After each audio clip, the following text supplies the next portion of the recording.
Bonjour et bienvenue dans l'Hebdo. Retour ensemble sur les temps forts qui ont marqué cette semaine. Une semaine qui a démarré sur les chapeaux de roue avec la visite de Gérald Darmanin lundi matin. Le ministre de l'Intérieur a choisi la commune de Bois-de-Séné pour son déplacement. La loi d'orientation et de programmation du ministère de l'Intérieur prévoit l'implantation de 200 nouvelles brigades de gendarmerie d'ici 5 ans en France, dont 3 en Vendée. Dans le département, 6 communes sont candidates pour les accueillir. Némy, Lachaise-le-Vicomte, Benay, Les Épaisses, La Bruffière et vous vous en doutez, Bois-de-Séné. Quelques poignées de main, mais surtout beaucoup de questions. Le ministre de l'Intérieur était ce lundi en Vendée pour annoncer la création de 2 brigades de gendarmerie en septembre prochain. Il y en aura finalement 3. J'étais venu avec 2 brigades et puis à la demande des élus qui m'ont interpellé et pour compréhension aussi de la difficulté d'une augmentation de population très importante qui est à la fois un magnifique dynamisme pour la Vendée mais qui pose des problèmes. Voilà, nous allons mettre 3 brigades de gendarmerie ici dans ce département. J'annoncerai au mois de mai, au mois de juin pour l'ensemble d'ailleurs de la France et pour la Vendée bien sûr les lieux d'implantation de ces brigades. Car le choix n'est pas encore effectué. 6 projets ont été déposés sur le département, que ce soit pour des brigades fixes ou mobiles. Et parmi ces demandes, celle de Bois-de-Séné, une ville touchée par les faits de délinquance les plus communs sur le département. La plupart des thématiques qui ont été travaillées lors de cette réunion-là, Bois-de-Séné en a été victime. De tout ordre, y compris la cybersécurité et ainsi de suite. Je pourrais tout simplement citer un détournement de fonds de plus de 120 000 € qui vient imputer notre budget, des violences conjugales, les points de poste de deal et ainsi de suite sont présents sur tous les territoires et on n'en est pas exempt et on a à cœur à pouvoir servir au mieux nos citoyens pour qu'ils puissent vivre tranquillement dans leur commune. Au nord du département, Bois-de-Séné subit l'augmentation de la population et les flux de délinquance qu'elle engendre. Si la décision du ministre n'est pas encore prise, le projet est soutenu par toute la communauté de communes. On est sur une entrée de département avec des flux de délinquance qui arrivent du nord, qui arrivent notamment de la région nantaise et de ses environs. Et donc Bois-de-Séné est idéalement placé en entrée de territoire sur la porte de l'océan, comme on aurait pu le dire en reprenant un ancien slogan. Et donc à ce titre, ça faisait sens que ce soit à Bois-de-Séné et l'ensemble des élus de la Comcom étaient d'accord pour cela. Avec ces 3 nouvelles brigades, environ 30 militaires vont amplifier les rangs des gendarmes de Vendée. À noter que 3 brigades de gendarmerie ont été dissoutes en Vendée entre 2008 et 2021. Jeudi, c'était le 5e jour de mobilisation contre la réforme des retraites. En Vendée, on peut plutôt parler de soirée de mobilisation, puisque les principaux syndicats ont choisi de coordonner toutes les manifestations du département en fin de journée, au flambeau, afin de permettre aux salariés de manifester sans perdre d'heures de travail. 4 actions étaient organisées au départ de La Roche-sur-Yon, les Sables-d'Olonne, Fontenay-le-Comte et Challans. C'est dans cette dernière, au départ du cortège, que nous retrouvons notre journaliste Colline Davy. Eh bien, comme vous le voyez ici, l'ambiance, il y a pas mal de monde déjà d'arriver, peut-être un peu moins que samedi dernier, mais il y a du monde quand même. Est-ce que vous êtes satisfait déjà de cette participation ? Tout à fait, nous sommes très satisfaits de cette manifestation. C'est la 4e dans le pays chalandais, du jamais vu historiquement, puisque samedi dernier, nous étions entre 1600 et 1700. Bon, là, un peu moins de monde. Pourquoi en soirée ? Parce que pour éviter que les gens prennent des jours de grève, etc. Parce que le mouvement, il n'est pas fini. Surtout que le prochain mouvement que l'on veut faire, c'est le 7 mars où on veut bloquer le pays. Et alors justement, vous l'avez dit, en soirée, pour que les gens qui travaillent puissent ne pas avoir à faire grève, est-ce que visiblement ça a marché ? Il y a des gens qui travaillaient aujourd'hui qui sont venus ce soir ? Tout à fait, j'ai pas fait le tour, mais oui, il y a des gens qui sont venus après leur travail, après leur journée de travail, qui sont venus soutenir le mouvement. Et alors il y a 4 rendez-vous encore aujourd'hui en Vendée. Pourquoi cette volonté de refaire des rendez-vous dans les plus petites villes comme ici à Challans ? C'est-à-dire qu'on a essayé, avec la population, parce qu'au niveau du prix du gasoil, etc., et surtout nous, Pays Challans, ça nous permet d'avoir des gens de Noirmoutier, Saint-Jean-de-Mont, etc., et ça leur fait moins de route, évidemment. Une petite dernière chose peut-être, en ce moment il y a les débats à l'Assemblée nationale qui se terminent vendredi soir. Est-ce que c'est important pour vous du coup ce jeudi d'être présents encore nombreux ?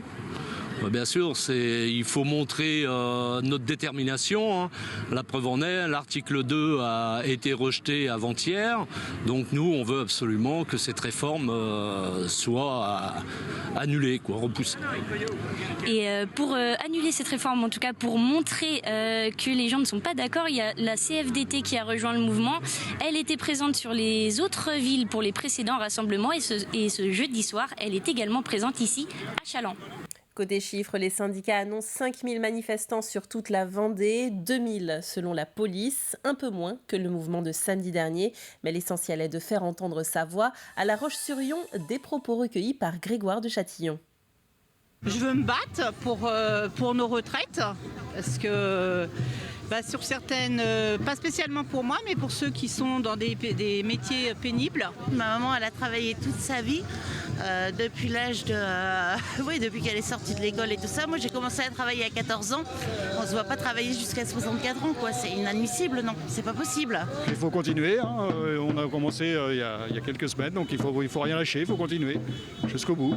On ne veut rien lâcher. Aujourd'hui, les Français, que ce soit des syndicalistes, que ce soit des travailleurs, on ne veut pas de cette réforme. Donc on est mobilisé, on restera le plus longtemps possible mobilisé pour vraiment essayer que cette réforme ne se fasse pas. Il faut reconnaître la pénibilité. Aujourd'hui, il faut reconnaître les carrières longues. Il faut arrêter de dire que 64 ans, on peut partir à la retraite. Non, c'est pas possible. Au Palais Bourbon, les députés avaient jusqu'à vendredi minuit pour voter l'ensemble des articles et des amendements de la réforme, et notamment le très contesté article 7 sur le report de l'âge légal de départ à la retraite. Un travail de fourmi avec les nombreux blocages que l'on connaît. Joint en visioconférence mercredi, Véronique Besse, députée de la 4e circonscription du département, s'inquiétait du temps imparti.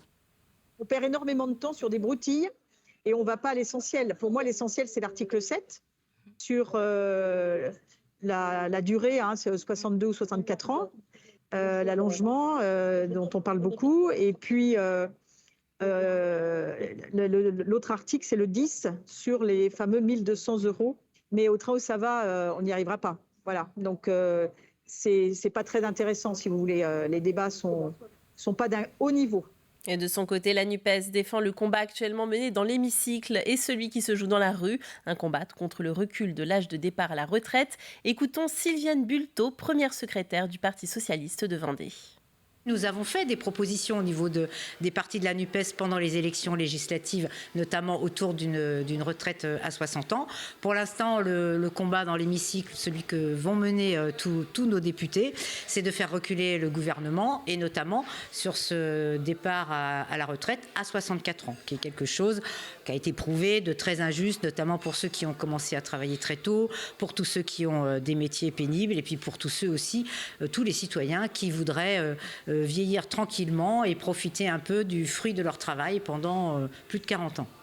Parlons formation aux premiers secours à présent, mais secours en santé mentale. Depuis quelque temps, des formations de ce type sont dispensées chaque mois aux établières à Challans.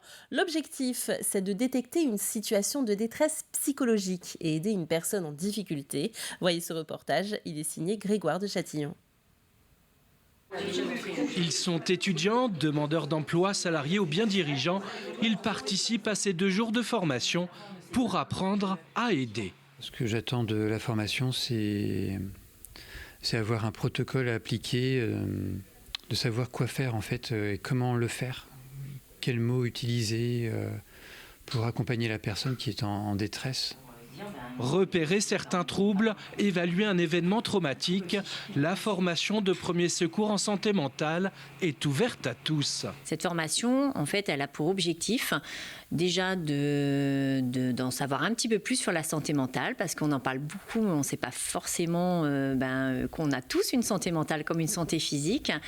Et puis, de connaître un petit peu ce que c'est un trouble psychique, d'apprendre les signes, les symptômes, les interventions, et puis après, on apprend un plan d'action qu'on va pouvoir dérouler pour accompagner une personne qui développe un trouble psychique ou qui est en crise.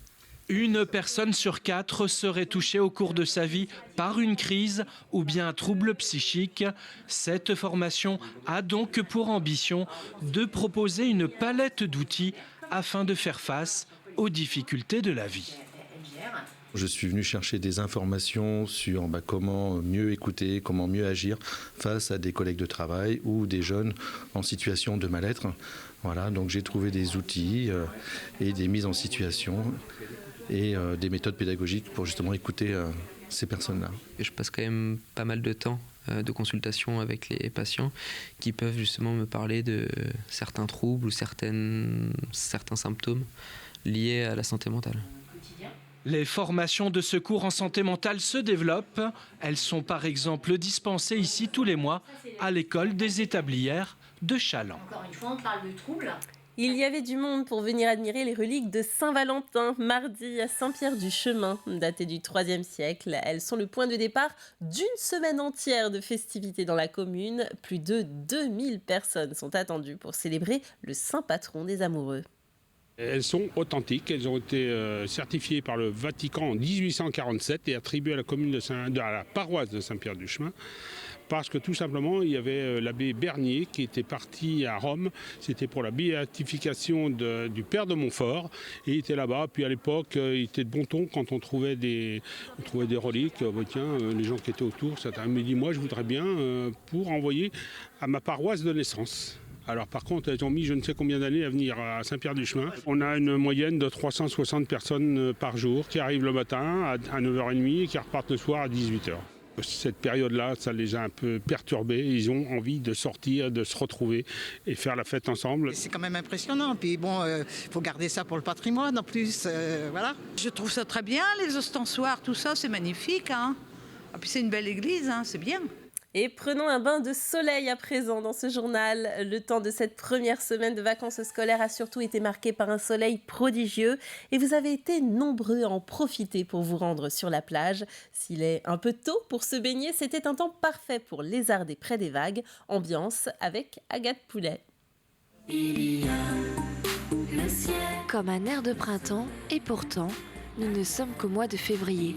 Avec ce grand ciel bleu et ces températures printanières, rien de mieux pour les vacanciers que de profiter du beau temps. On a de la famille en Vendée, donc on est venu profiter de cette belle semaine de vacances. C'est calme, il n'y a pas grand monde contrairement en juillet-août, donc on en profite. Et on respire, on prend l'air, on profite du soleil aussi, parce que le climat est légèrement différent qu'en région centre. Déjà parce je viens depuis que je suis tout petit, donc je fais aussi découvrir les Sables d'Olonne à ma fille. J'aime bien le sable, j'aime bien voir la mer. Même s'il n'est pas en vacances, ce père de famille profite d'être proche de la mer pour passer une journée avec son fils et ses grands-parents. Aujourd'hui, je suis en journée de repos, mais donc comme on habite pas loin, on habite Nantes, ça permet de venir se détendre à la journée. Non, il n'est pas en vacances, il est à la crèche, mais du coup, on l'a retiré pour une journée, vu que je venais, et puis ça permet de se passer du temps ensemble. À défaut de pouvoir se baigner, les enfants profitent de la plage en famille pour faire d'autres activités dans la joie et la bonne humeur. Je vais faire un grand château de sable. Parce que tu peux faire des châteaux de sable, tu peux t'amuser dans l'eau. Que la mer c'est pas très loin de chez nous et puis que les enfants ils adorent, que ce soit été comme hiver. Et puis on a de la chance, là aujourd'hui il fait très beau, donc non c'est le top là, pour être avec les enfants, c'est génial, ils se dépensent, c'est parfait.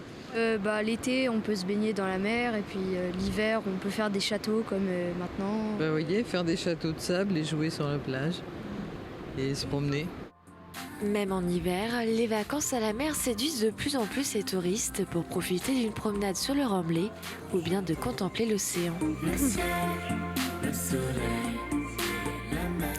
Quelques mots enfin de la Golden Globe Race avec ce passage historique du Cap Horn par Kirsten Neuschaeffer. Historique puisque c'est la première fois qu'une femme le franchit en première position dans une compétition autour du monde en solitaire, sans escale et sans assistance. Son poursuivant Abhilash Tomy a signalé hier soir une avarie sur son régulateur d'allure. Il s'est approché des côtes chiliennes mais n'a pas demandé d'assistance.